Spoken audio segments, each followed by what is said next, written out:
RCF.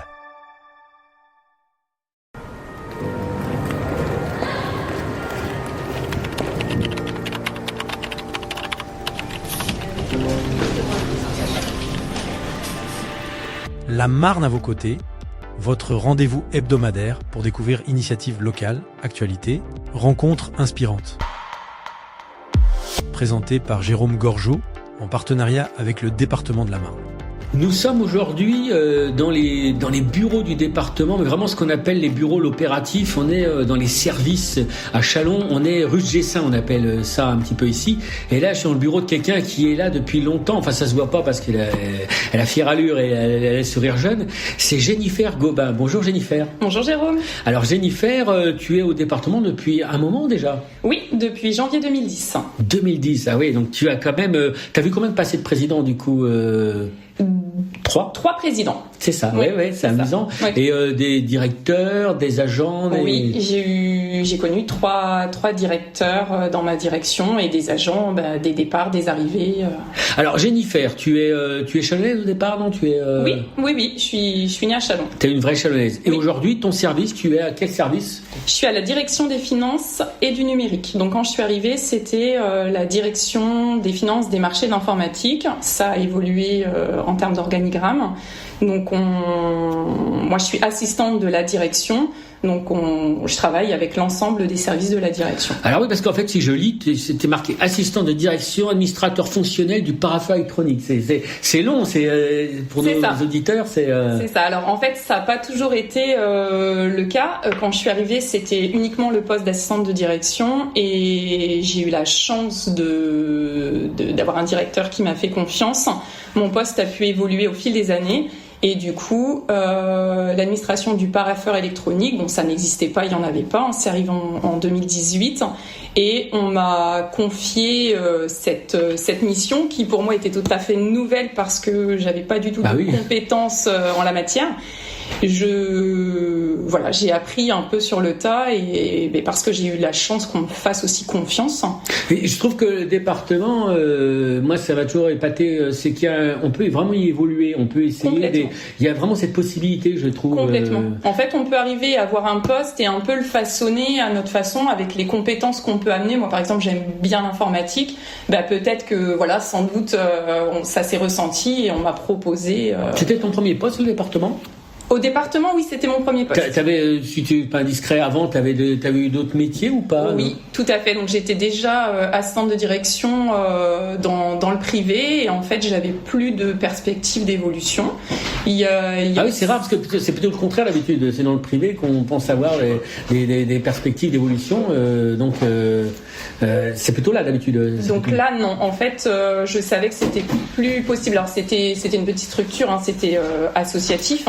Mais du coup, j'ai regardé un petit peu ce qui se passe ailleurs. J'ai vu cette offre au département. J'ai postulé. Et ça l'a fait. C'est marrant. Et voilà, je suis arrivée. Ah oui, c'est amusant. Et donc, et finalement, t'as jamais regretté ? Ah non, pas du tout. Alors c'est vrai qu'au moment où ça s'est passé, j'ai mis les pour, les contre. C'est pas évident de prendre la décision de démissionner de là où on est pour partir. On sait ce qu'on quitte, on sait pas ce qu'on va retrouver. Mais en effet, j'ai quitté une toute petite structure où on était très peu pour arriver dans cette grande collectivité et non, aucun regret. Alors moi je trouve que tu incarnes, Jennifer, c'est pas toi qui le diras, mais un peu ces agents c'est un peu une famille le département. Enfin l'époque évolue, mais on a toujours un peu l'impression qu'il y a quelque chose, c'est quelque chose un peu de comment dire, un petit peu de chaleureux au sein il y a des gens qui ont des activités, même il y a un club de sport, il y a des choses investies où les gens peuvent un peu partager ensemble. C'est pas juste des collègues, j'ai l'impression, et tu l'incarnes bien, je trouve. Je confirme, c'est vrai que malgré qu'on soit très nombreux, on rencontre, moi en tout cas pour ma part, j'ai fait vraiment des belles rencontres au département et oui, il y a des personnes qui sont beaucoup plus que des collègues, même des personnes qui ont quitté la collectivité, qui sont aujourd'hui à la retraite. On a continué à garder un contact. Oui, c'est plus que des collègues, c'est sûr. Ah oui, c'est clair. Oui. Alors, je reviens un petit peu. Donc, je sais que tu as un poste qui peut évoluer. De temps en temps, tu peux même t'occuper du secrétariat de la direction, quoi. Ça peut arriver. Oui. Alors, j'ai fait ça pendant des années. À mon arrivée, à la demande du DGS de l'époque. C'était déjà vicarieux. C'était Guy Carieux, tout à fait, oui. J'ai fait ça pendant, une petite quinzaine d'années. Oui. Effectivement, reprendre l'intérim de l'assistante de la direction quand elle est en congé, en formation. Et encore maintenant, il a pu arriver parfois que quand il y avait un trou, tu pouvais faire un peu cet intérim, montrer un peu la souplesse, un peu, parce que tu es dans un poste précis, mais de temps en temps, il a pu arriver que c'est un peu le cas des fois de certains agents ici, quand il y a besoin, tu sais, on dit toujours, il y a beaucoup d'annants, quand quelqu'un n'est pas là, les gens, ils peuvent mettre leur poste entre parenthèses pour en remplacer quelqu'un. Voilà, en fait, parce que c'est économie, quoi. C'est de prêter main forte au moment où il y en a besoin. J'ai le souvenir d'une collègue qui a été en arrêt maladie un petit moment. Voilà, en fait, on s'est réorganisé au sein de la direction pour reprendre ces dossiers et pouvoir pallier à son absence. Mais ça, j'aime bien le souligner parce que il y a un peu de l'adaptabilité, quoi. Vous n'êtes pas sclérosé sur un poste. Il y a besoin pour les raisons du service, vous retombez sur vos pieds. Non, alors c'est ça. Enfin, c'est un état d'esprit. Après, on se dit que on va normalement tous dans la même direction. Donc, l'idéal, c'est de travailler main dans la main et d'aller de l'avant. Ah, mais ça, tu l'incarnes bien, toi. Alors, revenons un peu à ton poste actuel. En quoi il consiste pour nos auditeurs qui peuvent ne pas comprendre de quoi ça retourne? Oui, alors la partie donc assistante de direction, donc je travaille en étroite collaboration avec mon directeur et puis avec l'ensemble des agents de la direction, donc le service des finances, le service d'information géographique et le service numérique. Alors le service des finances, qu'est-ce que c'est? Là, c'est là où tout se passe, je dirais, c'est le nerf de la guerre, le budget, les décisions modificatives, etc. Faut être un peu calé quand même, quoi, l'air de rien. C'est un peu technique quand même. C'est complètement technique. Oui, voilà. Donc on a des gens bien formés là-dessus, qui travaillent au quotidien sur nos budgets et qui contrôlent les dépenses du département. J'aime bien rappeler ça aussi, que c'est quand même, il y a 102 métiers, quelque chose comme ça au département, et chacune est très, très précis dans ce qu'il fait. C'est pas, tout le monde peut pas être à la place de tout le monde. Il y a un métier, quoi, à chaque fois. Complètement. Et puis c'est une mentalité, toi, moi, personnellement, je suis pas un homme de chiffres, je n'aimerais pas travailler aux finances, et toi, on voit que t'aimes ça, quoi. Ça se voit, t'aimes bien. Disons que ce qui me plaît surtout dans mes missions, c'est que c'est hyper varié. Alors ça peut être quoi, une semaine de Jennifer Gobin? Alors par exemple, ça peut être quoi? Alors évidemment, t'es obligé d'improviser, mais en gros, des choses un peu qui peuvent nous parler. C'est très varié. En fait, ça va être tout ce qui est le secrétariat de direction, donc le téléphone, le courrier, les choses comme ça, les parapheurs. Mais j'ai beaucoup de missions en fait propres, l'étude des demandes de subventions, justement l'organisation tout autour du parapheur électronique, tout ce qui est paramétrage, etc. C'est très très varié en fait. Dans une journée, je peux sauter du coq à l'âne, comme on dit. Oui. La rédaction de rapports, là actuellement, c'est ce que je suis en train de faire. Je suis en train de rédiger les rapports qui vont être présentés à la commission permanente du 5 décembre prochain. Ouais, donc les assemblées générales, les départements, les élus vont devoir voter en assemblée. Prendre des décisions sur ce qu'on fait, ce qu'on peut attribuer comme subvention, etc. Nous on prépare, on rédige et ensuite c'est voté en assemblée. On fait pas n'importe quoi. Toi, tu as peut-être aussi ce lien avec les collectivités? Oui. Parce que c'est ça aussi on en parlait déjà avec d'autres de tes collègues, mais c'est vrai qu'il y a un peu ce plaisir d'avoir aussi ce lien peut-être avec nos élus, avec les autres collectivités, non? C'est ça, tout à fait. La mission du parapheur et une autre mission que j'ai sur la SPLX des maths me permet en fait d'avoir des contacts en effet avec l'ensemble des agents de la collectivité d'une part et des collectivités marnaises. Oui. Alors SPL des maths, c'est marrant, c'est des termes un peu qui peuvent paraître pour certains un peu barbares. Tout à fait. Donc SPL, c'est Société Publique Locale, et en fait c'est une société qui a été créée par le département de l'Aube, la Marne et les Ardennes à l'origine. Et en fait c'est l'idée de mutualiser, de proposer des outils de dématérialisation pour nos services et pour l'ensemble des collectivités de nos territoires. Donc moi, je m'occupe de toutes les collectivités marnaises.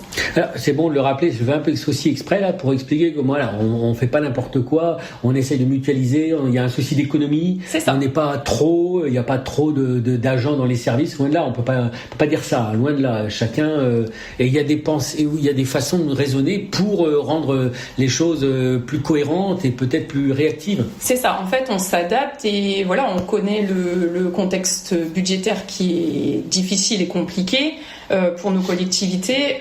Si par exemple on revient sur le parapheur électronique, c'est des facilités au quotidien, mais c'est également des économies parce que ça veut dire plus d'impression, plus d'encre, plus d'enveloppe. Mais plus écologique aussi. Plus de coûts de frais d'affranchissement, donc et effectivement plus écologique. Donc c'est vraiment. Et c'est vrai que sur une année, ça représente des quantités. C'est ça. Très importantes. On n'a pas idée quand on n'y fait pas attention. C'est un peu comme quand tu as une chasse d'eau. C'est ça, voilà, C'est exactement. la même chose, c'est la même approche. C'est tout à fait ça. Et justement, toi, tu es quand même une ancienne maintenant. Ça ne se voit pas, mais au département. Et tu as vu évidemment les collectivités, les départements, c'est de plus en plus compliqué financièrement. On a quand même des moyens très restreints. Enfin, c'est pas un scoop. On a nos élus qui le disent assez. Comment on vit ça quand on est dans les services, devoir faire avec des moyens contraints, ça doit être compliqué. Ça vous demande d'être plus créatif. C'est pas facile et c'est surtout là pour mes collègues des finances où c'est le plus compliqué parce qu'effectivement chacun rend sa copie. Toutes les directions rendent leur copie et évidemment on est obligé de faire des recherches d'économie pour pouvoir boucler le budget parce qu'il y a beaucoup d'incertitudes aussi sur les recettes. Donc forcément oui c'est compliqué, mais je pense que là, c'est l'ensemble de la collectivité qui en est conscient et qui comprend bien les enjeux. En fait, ils savent bien que c'est pas de notre faute entre guillemets. Oui, et c'est vrai que c'est une demande qui est faite à chaque agent, à chaque service, de toujours. C'est ça, de faire attention à chaque euro dépensé. Et ça tape pas trop dans le moral un petit peu ça de voir d'avoir ça peut parfois, on sent parfois que oui, ça peut être un peu tendu, etc. Mais voilà, on a des petits bouts en train qui remettent tout de suite il y a une bonne ambiance dans le service. L'ambiance et le sourire, voilà, c'est ça, c'est qu'il faut garder le sourire en toutes circonstances. Alors, Jennifer, toi, de ton sourire, ça c'est clair que tu nous en fais souvent cadeau et c'est bien agréable. Tu te vois comment dans les années qui viennent là, parce qu'en finalement, t'es là depuis 2010, donc si je suis bon en maths, ça nous fait 15 ans. C'est ça. Voilà. Je pense. Est-ce que tu dois prolonger ta carrière au département ? Est-ce que tu dois dans ce service ? Est-ce que tu te poses pas ces questions parce que c'est intéressant peut-être? Alors, je sais pas, l'avenir nous le dira. Je me pose effectivement pas cette question tous les jours parce que je viens avec plaisir et surtout j'aime ce que je fais. C'est vraiment le plus important, c'est de s'épanouir dans les missions qu'on fait et de se sentir utile. J'ai eu la chance depuis 2010 de voir mon poste évoluer, donc il est pas du tout à l'identique que lorsque je suis arrivée.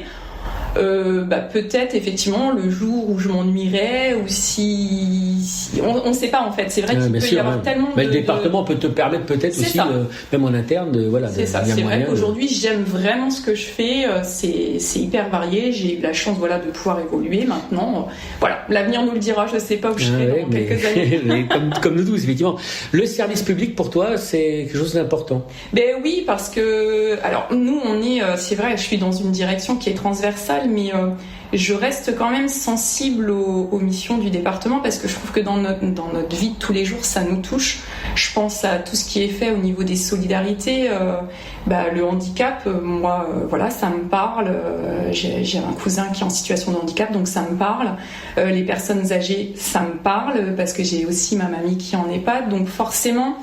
Toutes ces petites questions-là, on dit toujours il y a un peu de département dans votre vie, mais c'est la réalité. Oui, c'est vrai. Si tu résumes bien les choses, oui, c'est ça. C'est vrai. Et puis tout ce qui est enfance, je sais que mes collègues au niveau solidarité, c'est compliqué. Elles traitent des sujets difficiles, donc. Voilà, je me dis, nous, on est un service transversal, on vient en fait à l'appui de l'ensemble des directions. C'est une chaîne. Chacun fait à son niveau ce qu'il peut. C'est ça. Et c'est vrai que c'est ce qui fait la beauté de cette collectivité. Complètement. Et sur le terrain, ça se traduit par des actions au service des Marnaises et des Marnais. Oui, c'est ça. C'est pas qu'un slogan, c'est la réalité c'est très la concrète. Réalité. Voilà. Merci beaucoup, Jennifer. Si je peux me permettre, je change rien. Merci à toi, Jérôme. À bientôt. Au revoir. À bientôt. Au revoir. Retrouvez la Marne à vos côtés chaque mercredi sur RCF Cœur de Champagne et en podcast sur rcf.fr. Une émission en partenariat avec le département de la Marne.